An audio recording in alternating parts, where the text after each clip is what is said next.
Hello everybody, welcome to another episode of Radio Redux. It is I, Kevin Eva of Last Minute Continue, your regular host for all things musical here on Radio Redux. And if you listen to this on Radio SEGA when this premieres, hello, hope you're doing well. It's been a little while. There's been 3 weeks of stuff from LMC Cast on the LMC block because of how we have to split them up. So, yeah, we're back in the saddle with some more Radio Redux. And since Rexy is back from her mid-season break, I think it was, took a couple of month and a half, 2 off. Which allows us to have some longer shows. Since she's back, we're actually going to have a bit of a themed week this week too. No, we're not going to do a time extension. It's not going to be like 4 hours of music or whatever it was last time. Instead, we're going to have a show completely dedicated to remixes, reinterpretations, and the sort of things you find on YouTube if you search for various songs. There's a couple of official ones in here though too. So that's our theme for today. There is a whole bunch of Sega Sonic stuff in there, which should please you, Radio Sega folks, quite a lot. But first, hey, anyone up with some multiplayer?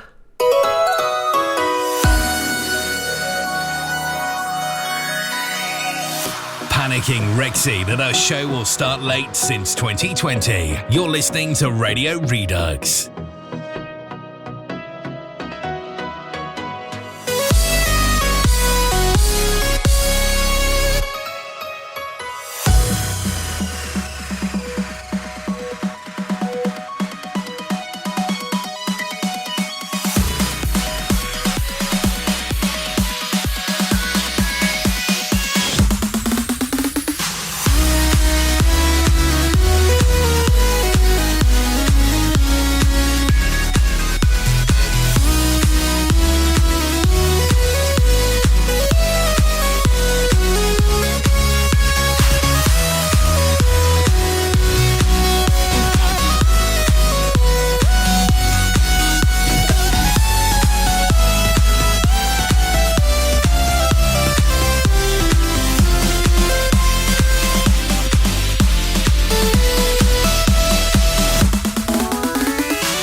a couple of tracks to start you off there on today's show. First of all, we had video game remixes with their own remix of Wii Sports. That little intro jingle summing up, I think, an entire era of gaming. An entire console generation could be just summed up with da da da da da da. How many new gamers of all kinds of ages do we have in the overall gaming community thanks to that game? Astounding. Absolutely astounding. Then we actually had from the band BOTNIK. We had their version of Oil Ocean. BOTNIK, probably you've never heard of, and I wouldn't blame you for doing so. They were basically just a group of guys from the Nottingham area who did some video game covers. There's a few of their tracks dotted around, things like SoundCloud and whatever. But they're actually sort of like indelibly linked to Summer of Sonic. And the first meeting of myself and T-Bird and Dreadnux in Nottingham as part of the initial Game City event where Richard Jakes was performing. And we were having our infamous discussion in Rosie Lee's tea room when suddenly this guy came round and said, "Hey, you look like Sonic fans," and we looked at each other and went, "Do we? Oh, okay. Then yes we do. Why? Are you going to attack us?" And no, he just wanted to give a sample CD out. He had a stack full of sample CDs, so naturally he gave one to Sven, he gave one to Adam, he gave one to the fourth member of that group, James. Find all about James on the History of Summer of Sonic panel recording from 2016. Find out all about him. And then he turned to leave because apparently I wasn't worthy of one. And I just said, "Hey, before you go, I run a Sonic website." And he looked at me, and he looked me up and down, and went, "Do you?" So I was like, wait, these guys look like Sonic fans, but I don't, and I'm one of the... Okay, so it's like... fine. But I'd still like one, please. And I was begrudgingly given this. And it had... it had 2 tracks listed down on it on the front. It had 2 tracks specifically, but there was in fact 3. And there was which one was it? It was a sort of general remix called of various things called "Your Shoes Are on Fire," which we've played on Red Remix before. Oil Ocean, and then they also did this track called Mini Boss, which is just the general Mini Boss theme. But there's also like a sample at the beginning from Sonic Underground. It's kind of weird. But yeah, that's what was the 3 tracks. I'll eventually put that back on, actually. It was part of the depository for, donkey's years for at Sonic Rex. But it'll eventually rematerialize on Last Minute Continue because it's just fun. It's just a fun track. That's it. That's all the justification you need. It's fun tracks, fun music. And I quite like that Oil Ocean remix. It's not as good as the Planet Scale WD-40 remix from OCR. And actually, that, funnily enough, is a great segue into our next track, because one of that little sort of remix supergroup, Planet Skill, which sadly has not really done much after that, but they've done a lot of stuff individually, and one of those people is A Rival, and they have done a Chipstep remix from Bionic Commando Rearmed 2. And we're going to have that next, followed by something from, let's say, Donkey Kong Country? Yeah, why not? Donkey Kong Country. That's you too. I'll tell you about the Donkey Kong Country track after that. But first up, here's A Rival with Bionic Commando Rearmed 2 and their Chipstep remix. See you in a bit.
For 15 years, bringing you the best in video game music. This is Radio Redux.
That was some nice chilled tunes there, wasn't it? From Donkey Kong Country. We had Soaralot's remix of Jungle Hijinx there. Just sort of floating away on the breeze, pretty much. Very chill, very chill. We're going to have a special chill show at some point, I think, in this series. An entire show of just chilled, relaxed music. That sound good? Let me know. Okay. Let's get on to some news, because stuff's happening. Lots of stuff. Including me spending 200 quid on a gaming package, which I'll talk about next time, because I don't want to this time. But yeah, 200 quid on a limited edition game, which is a rarity for me. I don't have that kind of money. None of us does. However, let's talk hardware. Let's talk the Xbox Series S, which I'm reliably informed by YouTube comments is the smallest games console ever. No. It really isn't. Smallest Xbox ever, yeah. It's not like it has a lot of competition in that area. Smallest console ever? No. I can't really confirm that one. For a start, there's a whole heap of like these minis that are out, which are kind of smaller. And there is this thing called the GameCube you may have heard of. That was pretty small. That was pretty freaking small, and at least a third of it was the handle. So I kind of like the GameCube handle. I thought it was just really helpful. The idea of that, hey, we can just drag this thing around, and it wasn't exactly heavy either. That is a thing. I mean, if you compare it to, I think isn't the GameCube like lighter than the Wii? I think. Which is another thing. Pretty certain the Wii is smaller than the Xbox S. Xbox Series S, I should say. Xbox getting really confusing now. It's like we've got Xbox 360, Xbox One, Xbox One S, Xbox One X, Xbox One Series X, Xbox Series X, Xbox TTFL. I don't know. It's getting silly. But one of the things that did come up the other day, which The Verge actually reported on, in that, yeah, wonderful. The Xbox Series X, it kind of leaked earlier this week due to, well, various factors, before it was officially unveiled. There was this little thing like, it's like, oh, you've not seen this before, but Xbox themselves confirmed, actually you have seen this before, and you know where you've seen this before. You've seen it on the bookshelf. The bookshelf of Xbox chief Phil Spencer. It was literally just sitting there, and nobody noticed because it's so sort of out of the way and ordinary looking. And yes, it has a giant speaker type element in it, and who cares? Funnily enough, all of the consoles have like massive areas to help air circulate and regulate the temperature inside the thing. But what are you gonna do? So it's the Xbox Series S. It's all digital, which is one of the reasons why it's so small. It's all digital, and it's like it'll be like $299 or something stupid, which is astonishing, absolutely astonishing. Same CPU as the Xbox Series X, 512GB custom SSD, 4 teraflops of GPU, 1080p on TVs, 1440p on gaming monitors. It's not 4K. So if you're one of those people that's absolutely obsessed with the highest K number possible, I'll just get out of here. Just get out of it. That is not what gaming's about. That's not what the console generation is about. Honestly, if it comes to the generation after this, apparently, this is like photorealistic graphics. People aren't going to accept it for some damn reason. It's launching November 10th. So not that far away. That is not bad at all.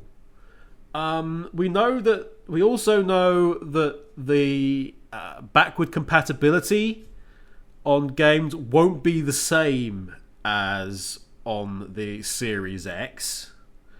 But that's because it's set up differently, and so it's got its own version of the backwards compatibility. So the enhancements won't be the same, but they'll be slightly different, but they'll still be enhanced where they can be enhanced, basically. Little budget bargain one, that. If you're traveling, all right, if you're one of these people that goes around traveling, and if you want to do like streaming and stuff and have like a gaming setup that you can take with you, that's, you know, modern era, current gen. They say it's next gen, but give over, it's current gen. If you want that, if you want to take that with you, that's gonna be great for you. And yes, it's the colour of milk, but who cares? Who cares? That is, for a travelling gamer, is going to be, you know, beautiful. Just like the GameCube was, and just like the Switch is. And the PlayStation 5... The PlayStation 5, which looks like it should be presented to the winning captain of a football final, that isn't very portable. So, hey, yeah, well into that. In fact, I've sort of talked myself more into it as I've discussed it here, bizarrely. But I can see the point in it. Which a lot of consoles nowadays and a lot of hardware stuff, you sort of look at it and you go, well, yeah, but why? Yeah, but why? Yes, you can do that, but why would you need to? So yeah, I think the Xbox Series S has certainly potential here. Certainly potential.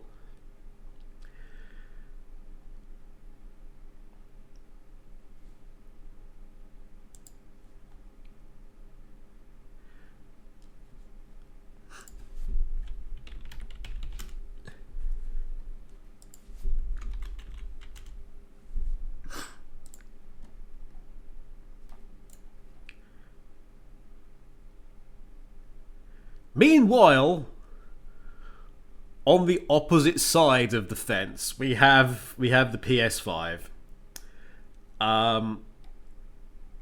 and there's been a story going around which I'll tell you about now. This is coming at you via a number of places, but I'm getting this from Games Radar, and that is that apparently a London-based retailer that specialises in luxury items will be releasing a line of gold, platinum and rose gold PS5 consoles, and we're talking about them being plated. So 24 karat gold, rose gold is 18 karat gold, and platinum is, unsurprisingly, plated in platinum. Oh my god. So, there's no idea of the price yet of these. However, while there is no idea on the price, we do know that they do iPads luxury. So their version of a luxury iPad Pro. Okay, the prices start there. This is for an iPad Pro, done in 24 karat gold, platinum, and rose plated. Prices start at £2,200. That's for the new iPad Pro. The 11-inch iPad Pro, I should say. For the 12.9, the big bro, that starts clocking in at 2,650, and both of those titles are excluding VAT. So you can imagine you can imagine if you are gonna get this custom PS5, right? My guess, it's gonna cost you, considering that would also includes the console, but it's like the controller and anything else. Oh, the headphones as well. They show you are looking north of 5K, easy peasy, north of £5,000, $10,000. Who is going to do this? Actually, this isn't say that this isn't that new of a story. It was in like July, but it's been brought to my attention, and it's a lovely comparison, I think. Xbox, they're still nice too. But meanwhile, we've got this thing where we're going to offer via this company, gold-plated stuff.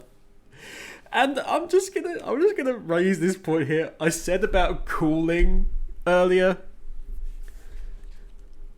I'm willing to bet that having your console gold-plated, rose gold-plated, or platinum-plated is not going to help it perform well. It's not gonna make it be able to disseminate that heat. It's not going to be able to get rid of it. That console is within, if it's used frequently, because you're that kind of gamer that, you need that status symbol. Apparently, why isn't there things in life more important than this for you? Like, I don't know, a child. Why? This ain't lasting long. This ain't lasting long. No way. I know people have been desperate for other color variations of the PS5, and I can see why. This is not the way to go. It really, really is not. Oh God. Anyway, we are going to go to. I can't get over that. Anyway, we are going to have an official remix now. We are going to. I know we had OutRun as part of the time extension show last time around. Check that out, by the way, if you want some really awesome stuff. We are going to have, from the SEGA Ages OutRun music collection, Magical Sound Shower. There's a couple of people twitching at the fact it's Magical Sound Shower already. And it's the Sound Shock Trance version. So we're going to have that first. And then we're going to just do a little bit of a sidestep into some Legend of Zelda Breath of the Wild and the remix of SWIIM with 2 eyes. Those are your 2 tracks coming up next. I'll have something to talk about regarding Sonic after this. Oh boy. See you in a bit. On iTunes, Spotify, and Radio Sega, you're listening to Radio Redux.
SWIIM's Breath of the Wild remix there. And before that we had from the Sega Ages OutRun Music Collection, Magical Sound Shower, the Sound Shock Trance version.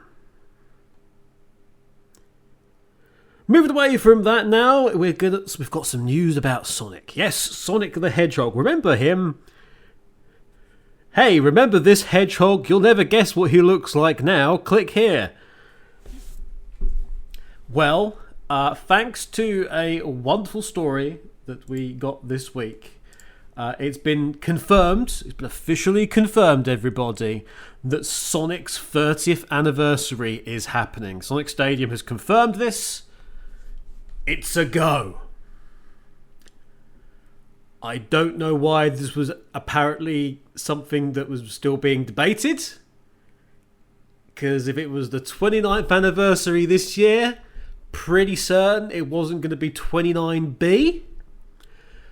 But apparently, everybody, rest assured, it's all happening. Yeah, it's all good. There's going to be merchandise, like every other anniversary. There's going to be projects, like any other anniversary we've had. There's going to be games. There's going to be tie-ins. There's going to be activity. Oh, it's guys. Seriously, are we really this doubtful? We're really this doubtful that Sega would not do something for the 30th anniversary? They've literally done something for every single bloody 5-year anniversary. The 25th anniversary, got a little bit bogged down with delays and restructuring. Nobody thought that there was going to be some kind of problem with the 30th anniversary, but apparently it's big news. So I've got to cover it here. Well, rest assured, people who have been around this community for 15 bloody years, if not 20, if not longer, the thing that keeps happening will keep happening. Can I just confirm now, actually, I've got some world exclusive news that the 35th anniversary is in fact happening, as is the 40th, as is the 45th. As long as Sega is around, they will continue to make Sonic the Hedgehog games, okay? They will continue to make Sonic the Hedgehog products and movies and TV shows and bloody bed covers. Are you guys really that starved for info that this was the thing? Wow.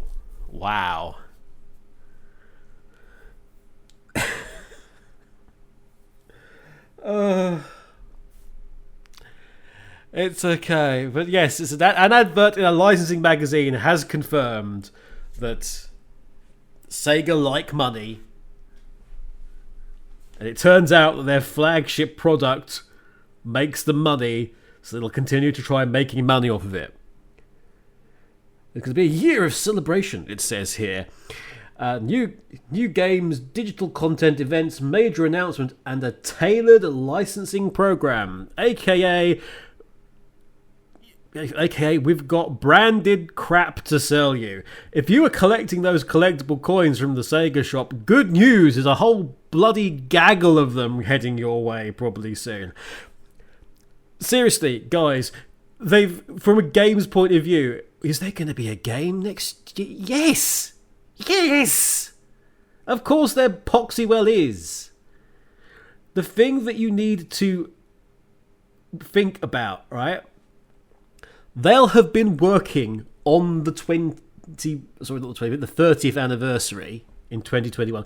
They'll have been working on this for the last 18 months. And nothing that COVID has done or anything else going on in the world has affected it, would have in any way delayed or... What they're going to do, delay the 30th anniversary until the 31st anniversary? It's not a thing. But by all means, celebrate the blindingly obvious. We've actually got enough remixes and stuff for 2 weeks of this, so I'm going to come back to this at a later date because there's some really awesome tracks, including a pretty sweet Pac-Man remix that I want to play at some point in time. However, I think I'm going to end the show with something a little bit special. We're gonna since we're on the subject of Sonic, why the heck not? To round off the last 8 or so minutes, here is a very special mix of all of Robotnik's themes. It's artist by the name of Stephen Platt, the Robotnik themes Metal Medley, and that's for you now. I will see you next week, where it'll be, I don't know, the anniversary of something. But it's definitely happening, folks. I can guarantee you. Also, tomorrow's Monday. I'll see you next time. Bye for now.